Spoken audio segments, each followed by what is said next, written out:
আজকে আপনাদেরকে তৈরি করে দেখাবো শীতের সন্ধ্যায় কুড়মুড়ে কলমি শাকের পাকোড়া। এখানে 1 কাপ কলমি শাক নিয়েছি, 1 কাপ ডাল বাটা নিয়েছি, এখানে বুটের ডাল নিয়েছি, হাফ কাপ ধনেপাতা, হাফ কাপ পেঁয়াজ কুচানো, 10-12টি কাঁচামরিচ কুচিয়ে, 1 চামচ আদা রসুন বাটা, 1 চামচ লাল মরিচের গুঁড়া, 1 চামচ হলুদের গুঁড়া, 1 চামচ এখানে একটা মশলা দিয়েছি এতে করে টেস্টটা ভালো আসে, 1 চামচ এখানে দিয়েছিল পাঁচফোড়নের গুঁড়া দিয়ে স্বাদ অনুযায়ী লবণ দিয়ে প্রত্যেকটা জিনিস ভালো করে মিক্স করে নিচ্ছি যেন তেলে দেওয়ার পর যেন বড়াটা না ছোটে।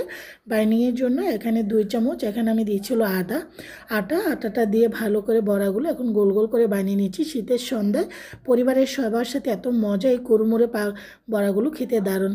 তেলটা গরম হয়ে যাওয়ার পর এক এক করে বড়াগুলো দিয়েছি, এখন গোল্ডেন কালার করে সব ভেজে উঠিয়ে নেব। আমার বড়াগুলো ভাজা হয়ে গিয়েছে, এখন উঠিয়ে নিচ্ছি একটা স্ট্রেনার দিয়ে, উঠে একটা সার্ভিং প্লেটে সার্ভ করছি।